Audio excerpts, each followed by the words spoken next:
Welcome to the Inspire to Invest podcast, where we're sharing stories from real estate investors and how investing has changed their lives. This episode of the Inspire to Invest podcast has been brought to you by Francis 5 Properties and Maineta Media. Hey everybody, welcome to the Inspired to Invest podcast. I have an amazing guest with me today named Randy Molland. You'll have to just forgive me because I'm a little bit under the weather, but I'll introduce Randy with a short bio and then I'll let him do all the talking. So Randy is joining us from Victoria, BC. He lost his best friend several years ago, and he attributes this to leading him into real estate. And in spite of his success, he just didn't feel fulfilled. So he has subsequently made it his mission to go big, to give big.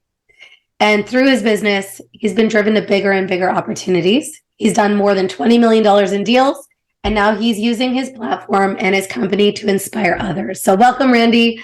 You can obviously share a little bit more about your background, but where I want to really start is what life looked like before real estate. So maybe you can fill us in on all of that. Yeah, and thank you for bearing through the tough sickness. I admire that, and you mentioned before the show you might have to take on a bit more of the talking. That's okay with me. I love to talk. So my stories started when I was a little bit younger, and in high school I ended up getting into the trades. So I started as an electrician in high school, and I was very fortunate to get early on experience in that. So by the time I was 22, I was a journeyman electrician. So I was managing job sites and having to manage people and learning skill sets that allowed me to just be a leader in life. And so that really helped me grow as a young entrepreneur, I'll say, or as a young human. Yeah. And then I was doing a bunch of side jobs and working very hard, and was mentored by one of my best friends in the industry. And he kind of took me under his wing. He saw that I had a lot of potential. I was a hardworking young guy. And so we did everything together. We worked out of town. We did a lot of stuff. And he encouraged me to just work my face off until I got to 25 and buy a house. And so I did that. And at 25, I bought my first home, which was really exciting, and was kind of on top of the world. And I thought, hey, this is it. You know, I'm buying my house at 25. In 25 years, I'll have it paid off, and I'm going to be able to retire at 50. And, you know, I'm looking at my parents who were, you know, just shy of 50 at the time, and or just 50 at the time. And I'm like, man, they still have to work another 15 years. I'm going to be retired at 50. This is amazing. Yeah. And my best friend came to my house. We celebrated. We took a whole day off work and celebrated. And then unfortunately, yeah, literally. And then a few days later, unfortunately, he passed away in a job site accident. And kind of just changed my whole perspective. I went from being on the highest of highs of, you know, working so hard to get to this point, to then he was 42 and he passed away, realizing that it can all go away so quick, and that I might not even get to 50 to retirement. I might pass away at 42. Yeah. And so that kind of led me down the journey of so what's next? And within a few days, I kind of was just like, you know what? I don't think I want to be an electrician for the rest of my life. I don't want to work and just go through this grind again. So I just Googled how to make a ton of money and never work again. And that's where I found real estate investing. Obviously, through a lot of passive investing, it came up, and that's where I started studying and researching and just kind of went all in. And so I'd still had to work. So I'd still go to work from 7 to 3, but from 4 a.m. to 7 a.m., I was in self-development mode. Yeah. And from 3 p.m. to 10 p.m., I was in real estate mode. Wow. And so I just became a very good human. I studied a lot of self-development, and I studied a lot of entrepreneurship, and that allowed me to kind of go down the journey of entrepreneurship, feel confident where I was going, and just explore this path of real estate and entrepreneurship. So then what was the catalyst of like making that move? So obviously you're grinding it out, you're learning. And then what was your first move? Like, where did you get started? Yeah. So I then started by creating my own electrical contracting company, because I realized that I was losing so much of my day. And we had bought our first property so we did joint venture partnerships. So somebody else would put up the capital, we'd do the work, and then we'd split the profit. And so we started with running a monthly meetup. This is all while I was working, but we started running a monthly meetup. So we were able to bring in people into a room, and we weren't the experts, but we brought in the experts. Yeah. We brought in the mortgage brokers and the real estate agents and the accountants and the lawyers, and they would come in and speak, and we'd say, hey, welcome to the Reinvestors meetup. here's our expert for the day. And the expert would speak for 45 minutes to an hour. And then we'd say, awesome, if you have any questions, email us and we'll chat with you later. So we learned while we were in the room. That started giving us some credibility. That's how we got connected to one of our partners. And so we started buying a few properties while I was still working. And then it was one of those things where I was like, I just can't sustain this anymore. I need to go on my own. So I realized that by creating my own electrical contracting company, I could make more money, work less hours, and control the hours that I was working. And that was my first taste of entrepreneurship, where I realized, wow, it's kind of interesting that now I'm getting paid not per hour, because I was just throwing money at jobs and saying, hey, I'll do this for X amount of dollars. And then I was a very efficient electrician, so I'd go do them pretty fast, and then had the rest of the day to go do real estate. So I did a lot of that. And then eventually, I think it was in 2017, my business partner, Steve Arneson, and I decided that we were going to go full time into this gig. We had found some ways to make some income and decided that we were going all in. So kind of transitioned from working full time to being my own entrepreneur and half-time real estate, to then going full-time real estate after we had bought probably 4 or 5 properties. Now, how long did that whole journey take at that point? So from 2015 is when my friend passed away and I bought my first home, to about 2017. So it was about a 2-year transition, and was a lot of exploring. I'd never been an entrepreneur. I'd never ran my own business. I was 25 years old, and was just learning a lot about life still. So it was quite the adventure to go down. Yeah, I'd say. Now, when you look back, in the last 5-6 years, what do you think is your biggest success to date out of that whole portfolio and that experience? Yeah, our one of our flagship properties was the first 5-plex that we did. It was our first big property. I like it just because it was so monumental for us, in the sense that we had done some single family, put some suites in them, and had some success with that. But then we found this rundown 5-plex that was super beat up. It was an older property, early 1900s. It had, I'll say, some crackheads living in it, and was just one of those bad properties. And it was the worst property in a nice area. It was on a small lot, so it was not a big yard. So a lot of people weren't looking at it that way. And we just looked at it and went, hey, if we can remove the tenants, because this was quite a few years ago when you could really not have as much trouble with evicting tenants for massive renovations. And we're doing a massive. We gutted the whole thing, and we did all new electrical and plumbing and stuff, but we only had to give a few months notice to get them out. And so we did the math, and we're like, hey, if we bought this property for, let's use $900,000, and we put, let's say 200, or I'll say 300,000 into it, that takes us to 1.1. What's it worth? And we figured it's probably worth about, 1.2, 1.3, somewhere in there. And so we thought, or 1.4, we're like, this is a pretty good thing. This is almost a full burr. And this is, again, 2017, 2018. So I was still pretty new into the industry, and we'd, never done a big project. And we found one of our investors to say, hey, if you pay cash for this project, so if you write us a check for $1 million, we'll go buy the property cash, renovate it cash, and then we'll go put the mortgage on it after. And we'll be able to get you back the majority of your money on a mortgage, and it's going to cash flow. And so we had an investor write us a check for just over $1 million. We bought the property, we renovated it.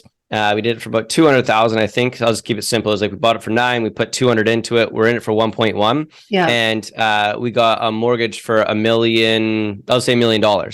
So our investor had only $100,000 in this deal, and it produced, I think, $2,500 a month in cash flow. It's now worth $2 million, and is just been this incredible property that some random guy that came to our meetup that got to know us took a chance on a 27-year-old and a 29-year-old to trust his, $1.1 million to go do this property. It was a very big turning point in my life, that age meant nothing, and experience didn't mean a lot, but we sold who we were and what we were capable of, and that the numbers just speak for themselves. The guy understood the math and said, hey, this math makes sense. And if you guys can deliver on what you say you're going to deliver on, let's do. And to this day, we still go golfing with that investor. We're still in the same partnership with him. We bought a few more properties with him.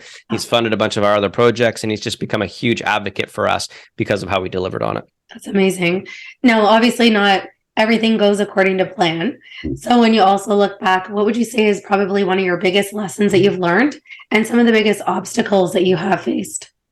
Yeah, we got into some development over the past 3 years, and we knew what we needed to know about development. But one of the biggest challenges we faced was partnerships.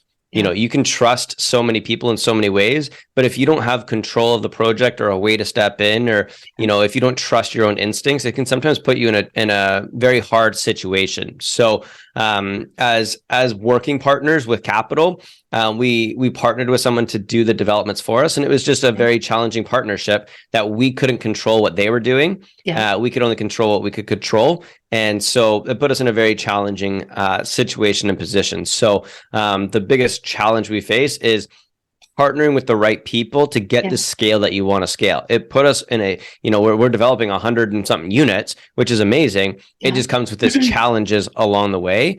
And so experience wise, 10 out of 10. But for profitable growth is not going to be a 10 out of 10 for us. And it's something that we just learned. I mean, everything happens for a reason. We gained a ton of experience. We learned how we want to do partnerships, and how we've handled our side of the deal has been absolutely incredible. And a lot of people are recognizing that. And so it's actually building stronger relationships with people around us that want to continue to support us and want to continue to invest with us and want to do business with us. They recognize that, that project or those projects don't represent who we are as a company, but how we show up every day is. So we tried to take one of the most challenging things we faced and are trying to somehow come out of it with a positive spin on the other end. Yeah, I think transparency and accountability are so important when you are dealing with people's money and stuff like that, right? Now, I guess looking back at that situation, is there anything that you know now that you would look back and be like, well, I could have looked at this partner in this way, or like different due diligence that you could have done to maybe avoid going into partnership with someone that wasn't, aligned with your values in that way? Yeah, it was hard. We were both kind of new into the industry. They had a lot of experience for what they were bringing to the table, but they hadn't done a lot of building themselves as an independent company. So they were a new company, and we were fairly new at what we were doing. And honestly, I don't know if I'd change much. I did what we did, and we did what we needed to do to get ahead. And fast track it. I mean, the one thing that caused all the problems is that we took on 4 projects at one time. If we had just stuck with one project and completed it and then done the next one, then we would be in a lot better position. It was just the fact that we had 4 projects when COVID hit, and construction costs going up on 4 projects and delays on 4 projects, and all it multiplied so fast. Over the 4 projects. If it was just over one, we would have been able to manage and handle it. So, so through the partnership, I mean, the challenges really came because they expanded so fast, and we were riding with them, and then they just couldn't keep up to the growth that they had created. The overhead gets higher, the payroll gets higher, but you're not making a ton of money until the project's complete. So the advice I would give to anyone is, like, if you're going to do a partnership, do one project and get it complete before you continue on to the 2nd, 3rd, and 4th and 5th, getting excited that you're going to make a lot of money and do a lot of fun things. Just try one project out and just do one-on-one partnerships as opposed to long-term. Yeah, no, I think that's really smart advice. Now we're just going to take a really brief word for our sponsor, so we'll be right back. Introducing Francis 5 Properties. Hello, everyone. I hope everyone's doing great. My name is Leo Francis, and this is Jacqueline Francis. Together, we are called LJ Francis from Francis 5 Properties. We are real estate investors, business owners, and entrepreneurs. Some of the real estate investing strategies that we're involved in are multifamily value add. We're involved with vacation rentals, and now we're also doing a small development. So if you'd like to learn more or get involved with any of our projects, please reach out to us. We would love to share what's going on. Our socials are Facebook at LJ Francis, Instagram at Francis5 Properties, LinkedIn at Francis5 Properties, or you can email us at francis5properties@gmail.com. We look forward to hearing from you and helping you scale your business. Take care for now. Bye. Thanks again for following along with this episode of Inspired to Invest. In addition to real estate, investing, and running my own brand experience agency for 18 years, I also published a book called The Accidental Entrepreneur in October of 2021.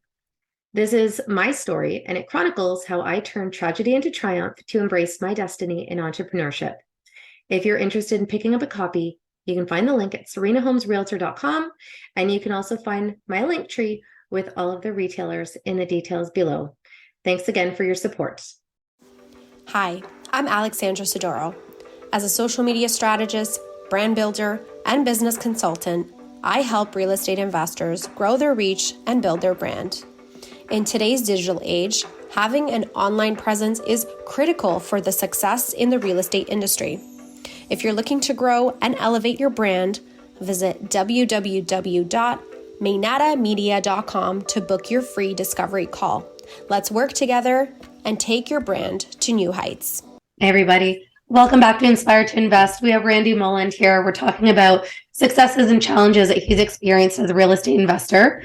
So now my next question is, what's the craziest thing that you would say you've ever experienced? Would it be that situation or would it be something else? The craziest thing.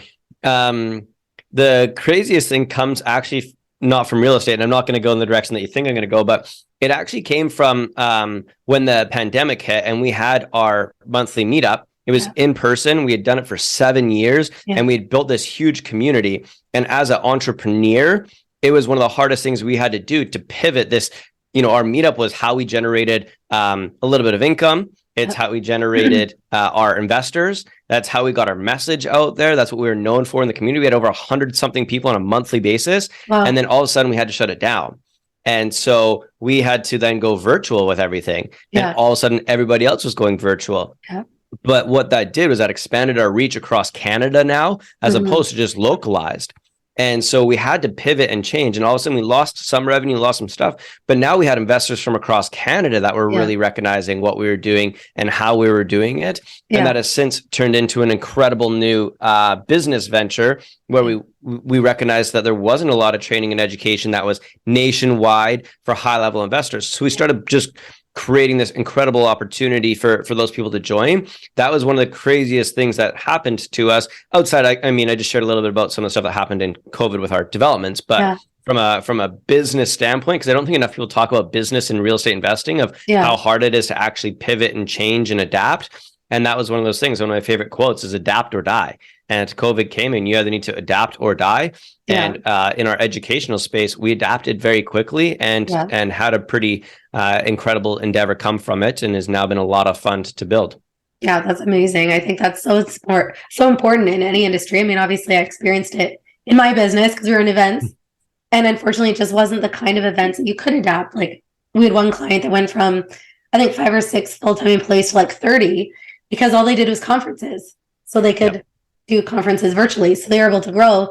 But for us, we're more of like a face-to-face kind of business. So that's where real estate investing kind of saved me. And I'm grateful that I was proactive. Like I'd started it before and it kind of led me down that path. Now, I guess when you look at your career in general, it doesn't necessarily have to be real estate specific, but what's the best advice that you've been given so far? My dad gave me some advice early on when I started just working in general. And he always told me to build your reputation, not your bank account. And that is something that stuck with me forever. My dad's a very old school, hardworking guy. You show up early, you know, first in, last out, and you just make it so that you become unfireable, right? You just know everything about the business, you know everything about the organization, so that you just can't get fired. And you just be the best human that you absolutely can, so that people just want to be around you. And so that is something that I've just taken with me for forever. And anything that I do is just my reputation. It means a lot more to me than the money that I'm going to get in the back end. And I think a lot of people see that when they work with us through investments or come into our masterminds or work with me in other consulting projects. It's like, I care more about the outcome of how people view me than I actually do about the investment that's coming in, because I only ever get one reputation. And once it's gone, it's gone. And it's very hard to build back. Money is very easy to come again if you ever to lose it. Yeah. And I think that speaks to your integrity, not only as a business owner, as an entrepreneur, but also as a person. Now, in terms of financial freedom, what is kind of your financial freedom number? And it doesn't have to actually be money. Like it could be the number of people you impact, monthly cash flow, volume, like, what matters the most to you? I don't have a financial freedom number. Mine is the legacy that I want to leave. And we had a coach one time ask us, are you interested or are you committed? And that was a really interesting question to ask ourselves. Are we interested in just doing this, or are we committed to doing this? Yeah. And what I'm committed to is building a legacy that people will remember. And that is why I'm on this journey of go big to give big now, because it's not just about how much real estate I can buy or how much money I'm going to make or getting to financial freedom. To me, it's about the impact that I'm going to leave in this world. And one of the ways that I've done that in have learned is that I learned through some mutual friends that the best way I view it is that at my funeral, there's going to be hundreds of people there, I'm hoping. And what I would want is that not a single person is sitting in the seats, sitting there watching. They're all fighting for the microphone, sharing about the impact that I made on them. And so that is kind of how I live my life and make a lot of my decisions, is based on, at the end of the day, when my turn is to go, what are people going to say? Will they say, yeah, he was a cool guy and we had a lot of fun? Or are they going to say, oh my God, every single person that Randy spoke to had a massive impact and he changed their lives or left them feeling more inspired, or left them feeling more. And that to me is a freedom thing that I will probably never hit what I want to hit, but that is the driving force for me to want to grow. And I love family and I love being free, but I'm just so inspired by what I do every single day that it is not a job for me. I will never retire. I will do this until I die. And that is just the financial freedom for me is when I know that I've officially got there, is when I've made that big of impact. Yeah, I think that's so important. And just to your point about retiring, I think that's a challenge that a lot of people experience, is that they reach this pinnacle, they finally retired, and then they realize like they have no sense of purpose. And a lot of times people, they can go downhill at that point, or they go back into working because they need something to find fulfillment and like purpose in their day-to-day life. When you talk about going big to give big, like how do you see that materializing now as you go forward? Yeah. So one of the things that we've done inside of our portfolio is we donate $10 per door per month. So our 5plex that I talked about donates $50 a month to charity. To me, that is one of the coolest things on the planet. As long as I own that property, it will forever make a donation. And as we scale our portfolio, so does our donations. And I've got probably a dozen other people onto that program as well that are donating $10 per door per month. A bunch of people like yourselves might be donating for all the private lending they do. They donate a portion of all their private lending profits. And it's just a very cool concept to me that's very simple, but can have a very lasting impact in this world. So that is something that's just got me very excited right now. Is this $10 per door per month type legacy that I want to build and continue to scale. And to me, it's something that people can really look at it and see the impact that it's making and give them the drive to scale their portfolios. I think so many people get burnt out right now trying to buy real estate and get financial freedom and make that number of, hey, I got 100 doors. It's like, cool, but what does that mean? Nothing. If you start adding $10 per door, that's like, cool, I'm donating $1,000 a month. That makes me feel really good, really inspired, and want to do some more good in this world. So by attaching a giving component to the doors that you're buying on your monthly basis, or your developments or your flips or whatever it is, it will actually help you feel more inspired, create less burnout, and want to go do and create more in this world. Yeah, no, that's amazing. Now, I know you mentioned a quote earlier, but talking about quotes that motivate you, is there any one in particular that you feel like really, gets you going and makes you feel a certain way? One of them is money doesn't impact you, or money doesn't change you. It disposes who you already were. So that is something that I heard, and I was like, that's really cool. So money, as I make more money, if I'm a good human, it's just going to make me a better human. Right. And that's why I'm starting to do this donating now and teaching business to do it from the beginning. Because if you start from the beginning, as you make more money, you continue to make that kind of impact. If you're a bad human or you don't do good for this world and you make more money, you're typically just going to do more bad in this world. And so I truly believe that money doesn't change you. It just exposes who you already were. So just become the best version of yourself now before you make money. And then as you make that money, it amplifies how great of a human you actually are. I had a mentor actually probably 10 years ago that used to say the same thing. So he's like, if you're a greedy person, it'll amplify all of that. And if you're naturally generous and giving, obviously it makes that tenfold. So it resonates with me as well. Now, just in terms of wrapping up, is there anything that you want to share with anyone that could be watching, or any projects that you're working on right now that you want to shed some light on? Yeah, I'm really inspired by this Go Big to Give Big mission. I envision a world where people are no longer sitting around talking about like their fancy cars and fancy houses, but they're sitting around a table talking about the impact they made and the volunteering they did. That is like my dream. Yeah. And so I'm just really inspired by that. I'm running a community on Facebook called Go Big to Get Big Community, where I'm just growing the conversation, allowing people to come in. And a lot of people are challenged by it. They don't know where to give. They don't know what charities to donate to. They don't know the processes. Yeah. And they feel like they're kind of salesy, gross, scammy people for doing it. Yeah. And we're really just shining a light on that, on how you can actually, be a good human and make this work. And so that is something that's just got me very inspired right now, and building communities. I think, through COVID, we saw that community was really big, and we all got online on communities.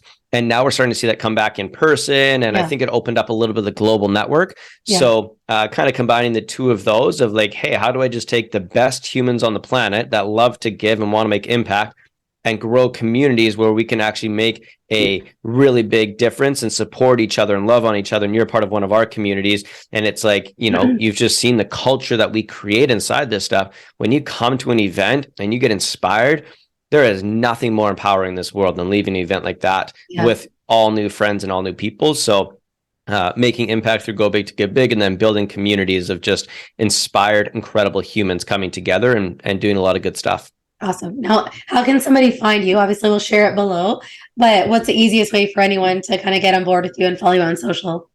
Yeah, our website is thereinvestors.ca or gobigtogetbig.com. And on social media, again, at _reinvestors on Instagram, or Randy Molland, Molland on Instagram, or Go Big to Get Big. Basically, they all kind of interconnect. If you go to one, you can find any of them. Awesome. Well, thank you again for your time. Obviously, we'll share that below. If you've liked what you've just seen, make sure that you've subscribed and you're following along at Inspired to Invest podcast. And remember, when you invest in yourself, the sky's the limit. Thanks again for tuning in. Thank you again to our sponsors, Francis 5 Properties and Maynaden Media, for bringing you this episode of Inspired to Invest. The views represented on this podcast are for general information only and does not constitute investment or other professional advice or an offering of securities. The host and guests featured on Inspired to Invest make no representations as to the performance of any particular investment. Should you decide to make an investment, you are responsible for conducting your own review and analysis. It is recommended that you obtain independent legal, accounting, and tax advice from licensed professionals.